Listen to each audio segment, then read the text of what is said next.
This episode is brought to you by Vitally. Vitally is bringing in a new era of customer success productivity with their all-in-one customer success platform. Vitally gives you unmatched visibility into your company's health and success, and now you can measure operational strategies on customer outcomes at scale with goals directly in Vitally. Exciting news for all the listeners! Vitally are also giving away a free pair of AirPods for all Women in Customer Success podcast listeners when you take a qualified demo with them. If you're in the market looking for a CS platform, make sure you visit vitally.io/women. vitally.io/women to book your demo and get your AirPods. And now let's get into the episode. What is the secret to building successful customer success programs? And why so many programs fail? There is that one thing that makes a huge difference. One thing that many leaders don't do and their programs fail.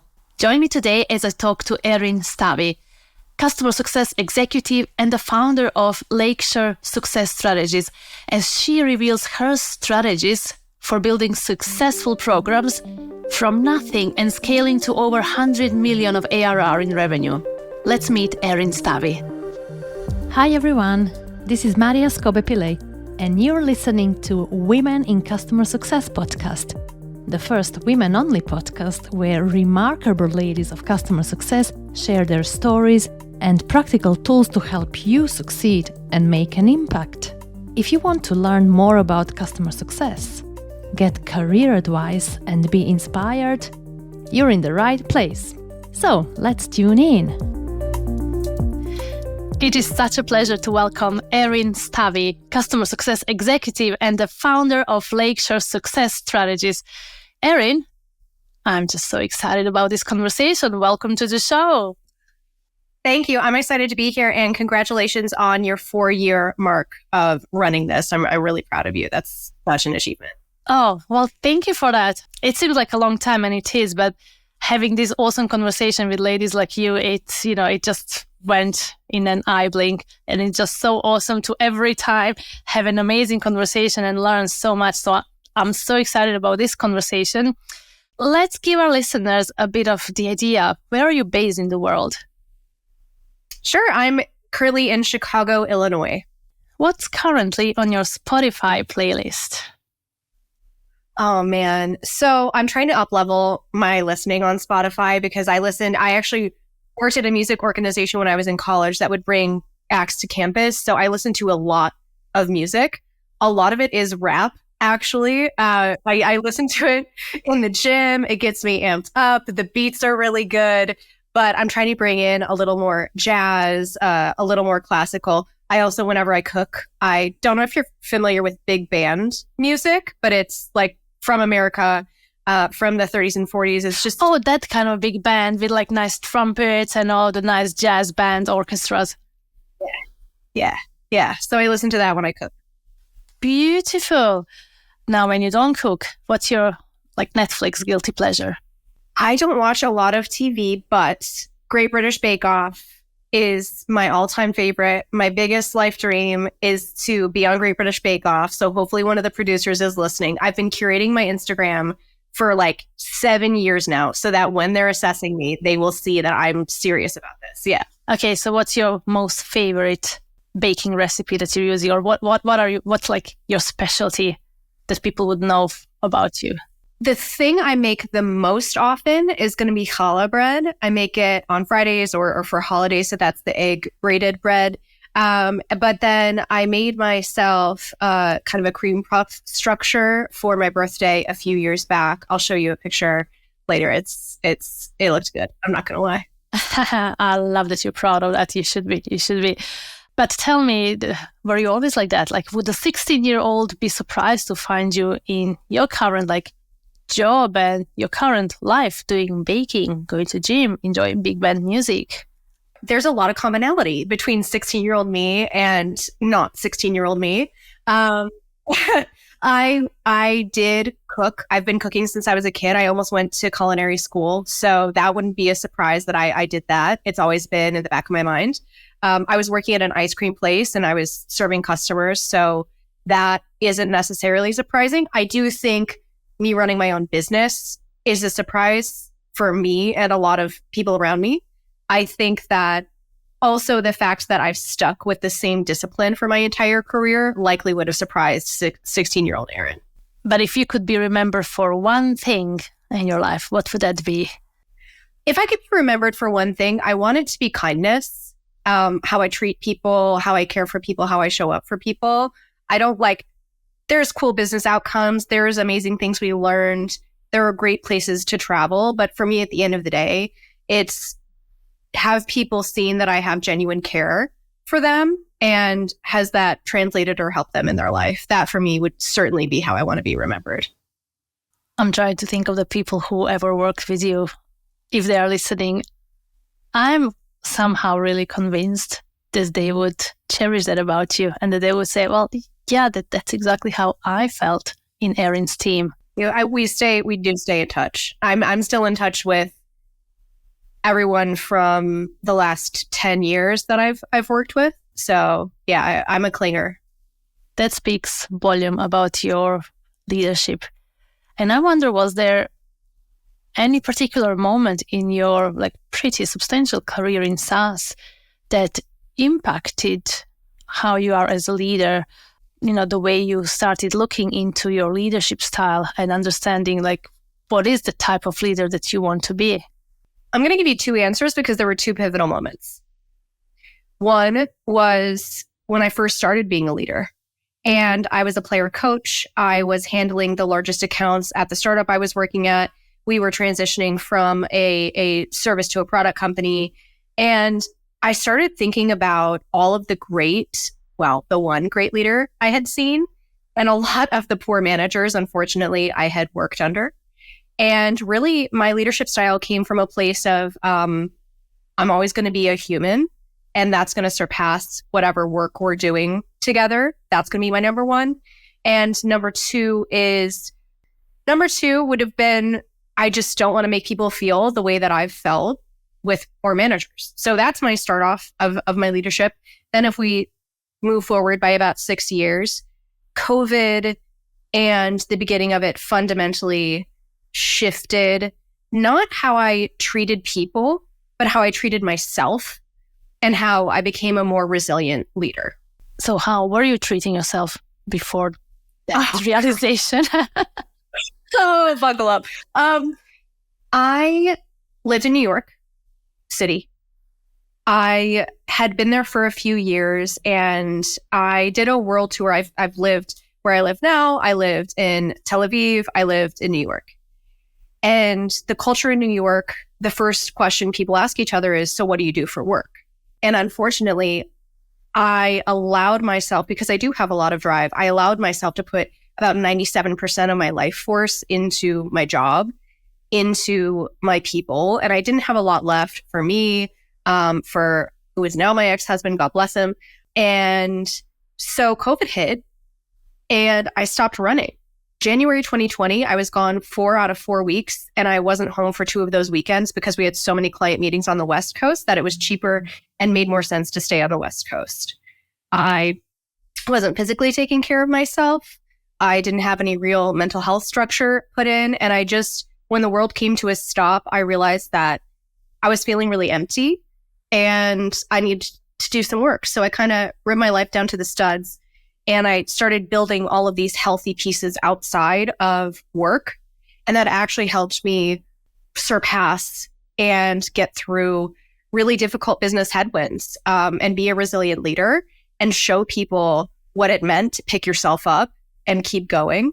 And so COVID really did fundamentally change who I am. And I think change how resilient I was as a leader. I think this is very deep and very personal.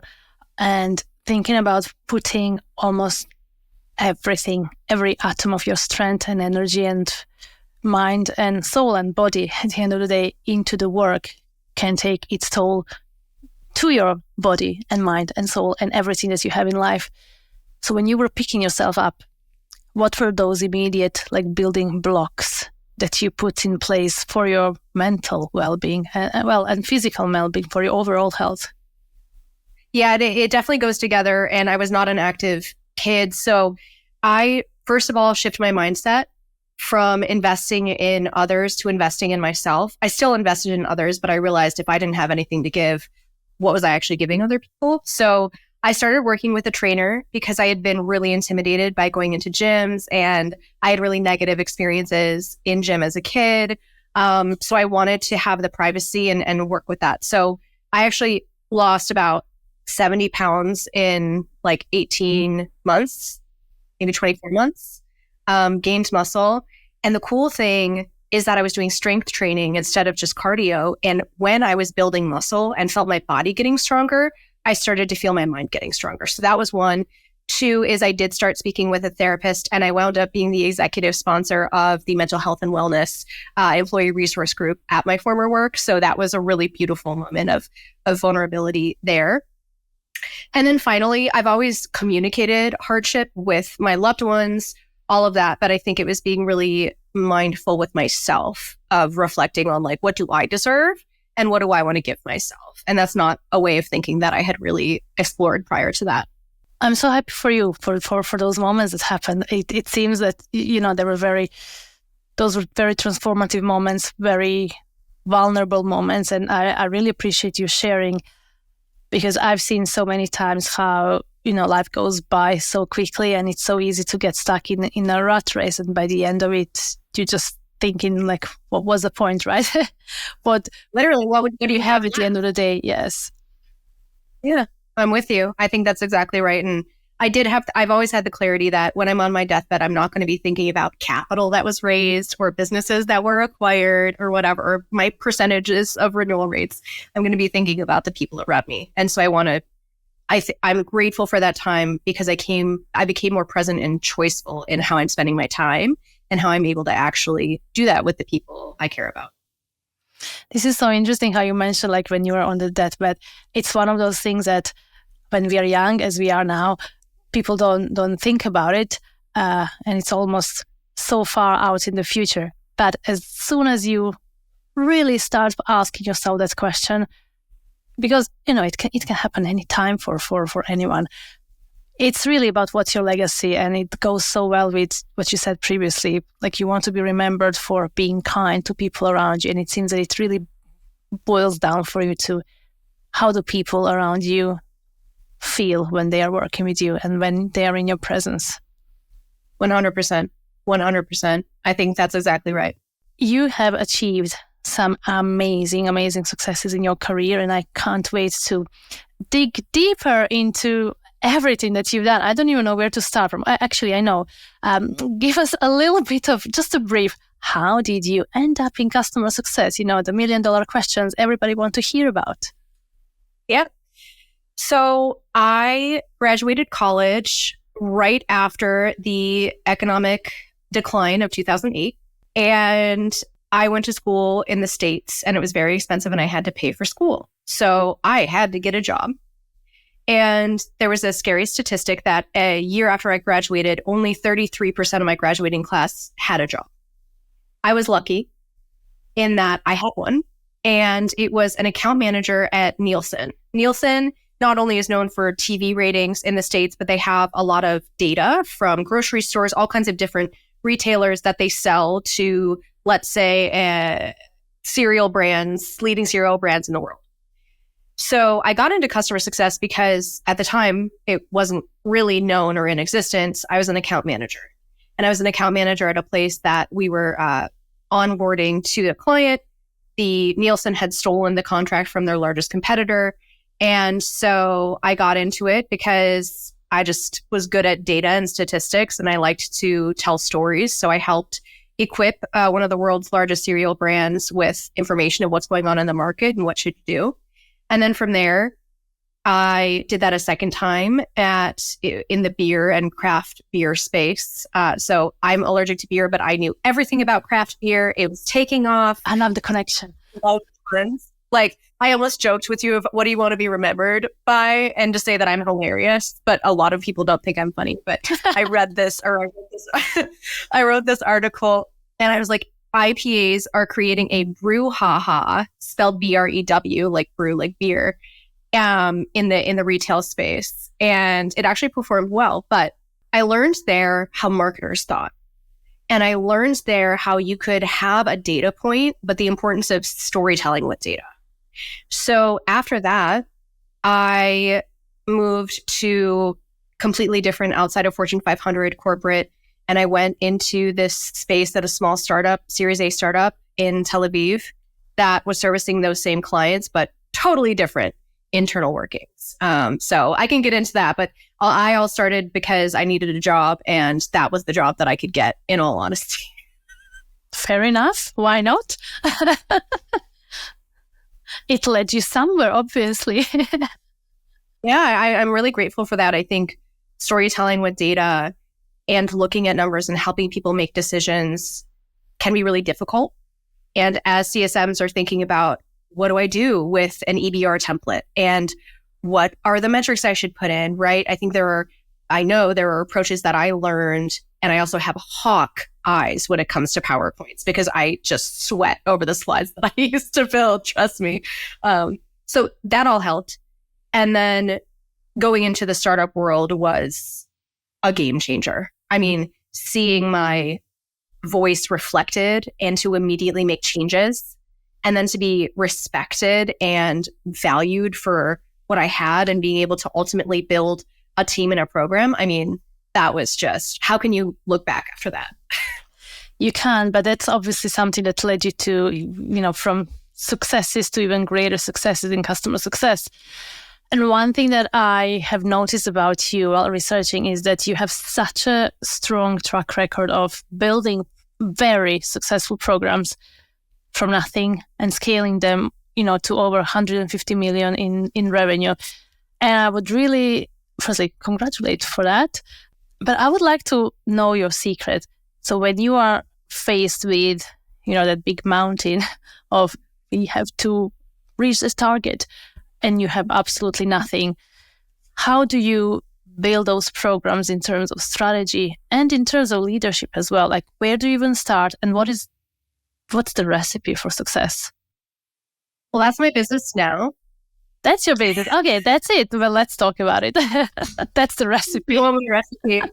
I'll give you my recipe. And I think the building and scaling are two totally separate things. So for me, building, my recipe is, who are we selling to, and what is the value that gets them to convert across the line of saying, yes, I want to work with this company.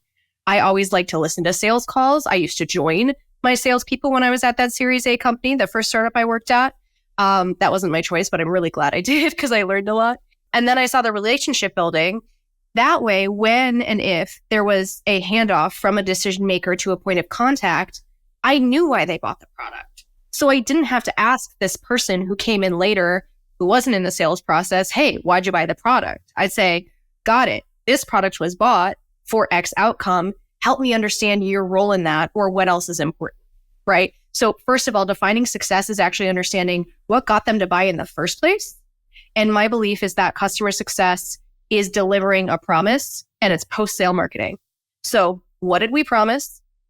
How can we deliver it?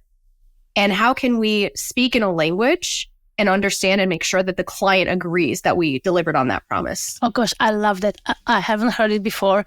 So it's a customer success, it's a post-sales marketing. That's so perfect. And that's your whole storytelling idea, because very often we all see how customers, obviously they're getting value, but they just forget about it because of one little technical issue that they are just putting all their efforts into. So it's all about just constantly doing the PR and marketing, check this out. This is what you're getting. This is what you do. This is what we did together. Tell me more about it. I just love the whole concept. But how do you create programs based on that mindset? So the programs come from two things. It's what's the value, but also what you can say, I save you time, but that's going to feel very different from someone that is in calls, for 12 hours a day and has 5 minutes. And it's going to feel different from someone who's managing a program and that's their entire job. So the whole point is, what's that value? And then what's your ICP? What's the persona? And what is actually meaningful to them? So connect those two. And the program comes from what is going to be the touch point that gives them value?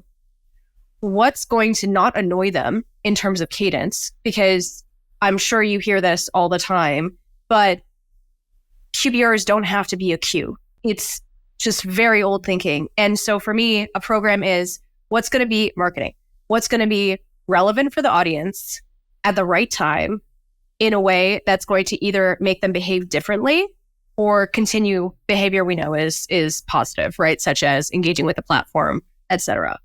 That's how I think about the program. It's basically developing an entire marketing system, but within this post-sales world. And what about executing on those programs with the team that you have? Because given you're in the startup, I could assume you don't have many people to be in that team. So you have to build the team as well and scale the team. How is that going for you? Like what is some of those leadership principles that you are drawing from your previous experiences? Yeah. One is ruthless time prioritization. So as a leader, you have to think about what are the things we have to get done right now. And if you're building a program, it's probably figuring out how are we going to talk about value or review usage, et cetera. Like what could be leading and lagging indicators, starting to outline that world. And then for me, it's enabling the team every step of the way and making sure there's cross learnings. So for example, if you're building out a program and maybe your ICP is marketers, but those marketers could be within cosmetics, they could be within large apparel retailers, they could be within small e-commerce shops, all of these different things. What are the commonalities within the process? And then what are we going to specialize? How do we make sure that what we're specializing, for example, for cosmetics, is shared and knowledge? So for me, as a leader, I'm prioritizing my time to figure out what's going to get my team the most clarity, what's the most replicable thing that's going to be the broadest reach across all of our customer base, and then going down the list from there. The next thing is continuous education and keeping every single member of that team close, because the moment you start to silo, the moment you start to say everyone's too busy to meet, that's when you're going to go off the rails. And brands are built on consistency. Trust is built on consistency. So my job, or anyone's job as a CS leader, in my opinion, is creating consistency and it's really easy for me to say, but oh my God, I want to be able to replicate it, girl. Yeah, that one. Yeah. So that. Oh, love that. Okay, ruthless prioritization. What else have been extremely successful for you in leading teams to execute on the programs?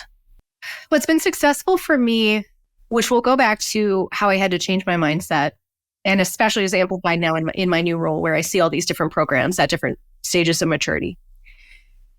It is 3 steps to actually enabling a team. And I'm going to go into each one. One is explaining what you need to either build or change depending on your maturity and why. For example, we are going to be moving our quarterly business reviews to one-pagers that we send out for the bottom part of our business. The reason for that is we need to focus on the enterprise side of the business. It's not only larger revenue, but they have more time, more effort, and they consume data differently. 2, showing people what good looks like. So what is the exact example? Has someone already done this and you figured out that you need to replicate it across the team? Do you break down why it's successful? So not just here's a template, right? But why is the template effective? Oh, the headline actually explains the top level value or what we need to do about it. The second thing is going to appeal to your decision maker because it shows that we actually did deliver on what they bought in the first place. The third thing shows the path ahead that's going to increase stickiness, right? That's going to give us the best probability of renewal. Great. That second piece is not something I see very often. I hear leaders saying, oh, well, I made a template for my team. You don't stop there. And then the third piece, which is where a lot of people don't do it, is immediate applied learning. And I've done this with teams of like 70 people under me. I'll give you one example. Hey guys, we realized that everyone was telling our company pitch the wrong way. That's not how you build a brand. Here is the pitch, memorize it, and here are the concepts and reasons why we chose that messaging, right? Third, now every single person in this company, and yes, we did it with hundreds of people, are going to do the pitch in front of either their manager or their head of the department, and they're going to get feedback. That type of enablement I find is relatively rare. And I would love if you're like, girl, everyone does that level of rigor. It's not something I've seen. And so for me, the answer is 3 steps. It's the what and the why. What does good look like? And again, why? And finally running them through it. The reason I say that, once you give people enough of those, they start to autonomously understand what's valuable and what's important, and they make the right decisions without you having to be in the room. And that's when you know you have a really high-performing team. And that knowledge is not just theoretical knowledge, it's really sticking in their brains and it's engraved in their process and in their thinking, and that will be visible in the calls with customers.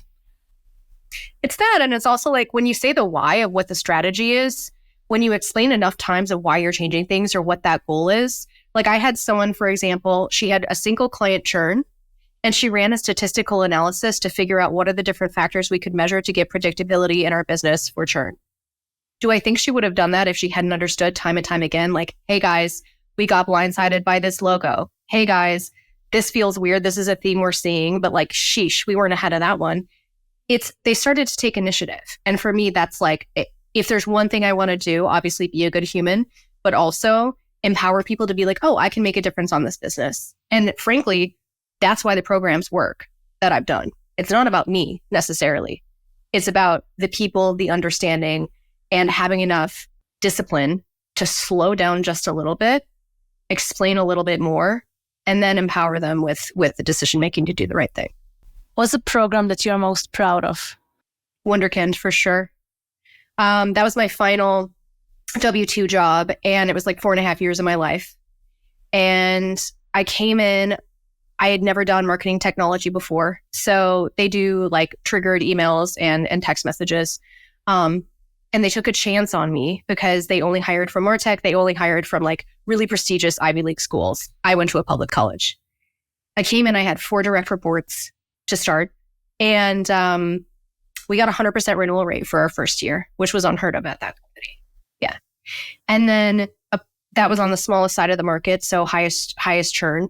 Then I moved into the enterprise side. Then I took over the strategic side. Then I had enterprise and strategic, and we scaled the company, and it doubled logos during 2020, funny enough. So think back to that story. I'm doing all this personal work. The company is doubling logos. We had to figure out how to scale, how to process, how to hire. I've done hundreds of interviews, all this stuff. All to say, I'm proud of that because we built an organization that had 5 levels of female leadership in it. So women coming into tech in college could see that. We built an organization that was accurate to the US and its diversity data. It's relatively unique in tech. We had incredible results consistently. We were known for good service, and we empowered people who were 22, 23, 24 to step into a room with C-suites at some of the top retailers and actually go toe-to-toe in conversation. And so for me, the reason why I'm proud of that program is firstly, when I came in, the company wasn't doing awesome in terms of renewals. And it did take a significant amount of time to prioritize and break down what we needed to change. Firstly, we needed to change actually to listen to the customer instead of tell them how they were performing. I don't care how we think they're performing. How are they performing? That's where we started. And we got all the way to the place of helping them understand the market better, giving them really great strategic recommendations, and create incredibly well-rounded individuals who now lead departments, have gone to other jobs. And by the way, I used to tell them, this is going to be the hardest CSM job you will ever have, because it was harder than the ones I had had. And now when they go other places, they're like, oh my God, Erin, that was so hard. I was like, yes, it was, but you're going to be so phenomenal in your career and you're going to outpace me. And that's the goal. So by far it's that. Good people going through life changes together, navigating COVID together, real genuine heart, real genuine teamwork. I also had a phenomenal boss, Molly, and she really taught me a lot as well of how to be a good leader. But then things changed and you decided to run your own business. And I can see why. Like you have the whole box of all of those different templates and toolkits and what to do in every single situation. So tell me, what do you do now? Tell me all about Lakeshore Success Strategies. And for the listeners, tell them please about the name. Why? Oh, great question. So Lakeshore Success Strategies is, I'm from Chicago and we're on Lake Michigan. So actually just outside my house, I can see the water. And for me, water's always been calming. It's something you have to navigate through. I was a swimmer. And so when I was thinking about building my life, building my brand, success had to be a part of it, right? Because that's what we do. That's what we care about. And success looks very different. Lakeshore for me is like, you're looking out, you might have some choppy waves, but you know that you're going to be able to get through them. And so I just wanted to bring those two together, Lakeshore Success Strategies, and that's what I do. Ultimately, now what I do is I partner with either founders, C-suite, or in-house customer success operators to help them build, scale, and fix their customer success programs. You might think it's a wide range, and I agree. I have clients who are under their first $1 million in ARR, and I have clients who are over 350 million in ARR. And the beauty there is I help prioritize, I help build structure, and I help truly enable and empower teams on things like commercialization, risk management. How do they build a program? I'm coaching to first-time people managers right now on how do you actually help get consistency across your team and how are you going to deliver high-impact feedback? So I get to run the full gamut. So fun for me, and help people scale really quickly as we do it. I love it. And I love similarities to, what I've been up to in the last year. So when we had even previous conversation, I think we could have the whole episode about like, what do you like about this? What do you like about being a consultant and coming in and, putting all of your knowledge into the team and like really seeing immediate changes? There's so much we can talk about it, but I wonder what was a single thing that made you feel really confident and determined that having your own business was the right way for you? Like what was that decision point? And I'm asking just because for the listeners, I think there are so many of our listeners who have it all already and who might be thinking, what if I just leave this 9 to 5 and I do something by myself, and they just don't know, how to take that step. Like, what did it make for you? What happened? I was not confident, and I never thought I would run my own business. Truly, I'm a very loyal person. I've certainly stayed at jobs too long. Because again, I get wrapped up with the people and it's like, I can deal with whatever business, environment, whatever for the people. I started teaching customer success through Sales Impact Academy, like halfway through 2022. And I told my manager, I wasn't hiding it. But what was so fun was that all of these skills that I took for granted, or the things that I didn't really think about anymore because my team was where it was at, were such a need in the market. And I started realizing like, wow, not only is there a huge demand and we can monetize this, but it's really fun to go back to some of these basics. And I love doing this applied learning. Like, you put me in a mock situation, I will soar. I love them. And so there was that piece of it. I was laid off. Meaning you did a great job and that was it. Yeah, I was laid off, and I was shocked and like devastated and upset. But I was like, well, shoot, what am I going to do? Like, I can either be salty or I can pick up the pieces and move on. And honestly, without Sales Impact Academy, I don't think I would have been brave enough. I will also say my boyfriend was telling me for like a year beforehand, he was like, you really need to run your own thing. And I was like, no, I don't want to. I don't want to run my own business. So all to say, I was not confident and I was at a low moment. And then I just started activating my network. I closed my first contract within a month. I replaced my income within 3 months. And the best part that for me was really validating were two things, actually. A significant amount of people I used to work with reached out to me.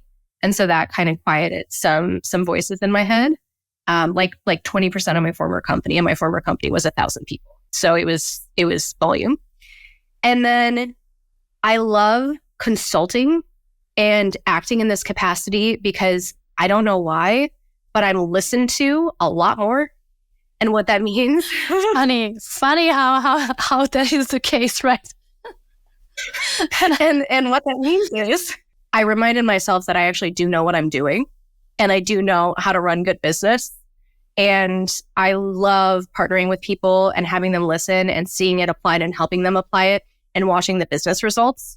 One of my customers went from 0 to 11 million in like 16 months of operating their company. So that feels pretty freaking good. Pretty awesome. Yeah. Another one of mine had really bad renewal rates, like really bad. I'm not going to even mention the number, but it was really bad. And I tripled their renewal rate. So I wasn't confident. And because of my boyfriend, because of true logical pieces I could understand in the market, I decided to take the chance. And like worst case, I would fail and find another job, honestly. But what I can tell you now, sitting in this seat, being about 16 months later, girl, I would be hard pressed to go back. You're a girl on fire. I can say, I can see that. And thanks for saying that you didn't have a confidence. I think that's very important because it can be so devastating and so easy to put ourselves down, if we are laid off or if we are just finding ourselves in the situation where first thing you try to rational is like, am I not good enough for this anymore, right? Without considering anything else that's happening in the market. So I love how you shared it. Didn't have confidence, but you decided to take those steps and to give yourself a chance rather than, sitting and crying and, giving up of so many things. So I'm really happy that you take that chance because confidence then obviously came with you doing it and with you validating everything that you knew. And now when you look back, it's just an awesome story when you know what you have accomplished and why this type of life is amazing for you. Yeah, I'm really happy. I think that my tone didn't show that, but I'm really happy because the intellectual stimulation of jumping from business to business, vertical to vertical, level of low to high touch point is so fun. And the different business problems I get to jump from, it's really fun for the brain. And then I'm lucky enough that a lot of the folks that work for me now subcontract for me. And some of them have made career shifts of their own, and I'm really proud of them. So I think that for anyone who might be in a moment of uncertainty in their career, of transition, whether it was forced or choiceful, have confidence that it's all going to make sense. And it might not make sense right now, and it might be really hard right now. But in my experience, all of the hardest things have resulted in the most growth, and you're going to feel really fulfilled at some point. So just keep your chin up. Keep moving, get yourself up off the bathroom floor. I gave myself 1 week and keep moving. Be kind to yourself. And that was 1 week that you were allowed to do whatever. But then after that, the life goes on. I love so much your story and this whole conversation. I can see we can speak forever about either being a consultant or practices or recipes for success and also your recipes for baking. This was... This was so fantastic, Erin. For the listeners, where can they find you online and what's the best way to find out more about your offering and your business? Oh, thank you. You can find me on LinkedIn. I don't have a website because I believe in word of mouth and social, so I haven't built a website yet. Probably will at some point. You can find me at Erin Stavi on LinkedIn. And contact me, Erin, at lakeshoresuccess.com for any type of coaching, advisory, etc. engagement. But that's what that looks like. And thank you for having me. This has been really fun and it went very quickly. Thank you for being here, Erin. It was such a fantastic conversation. Thank you for listening.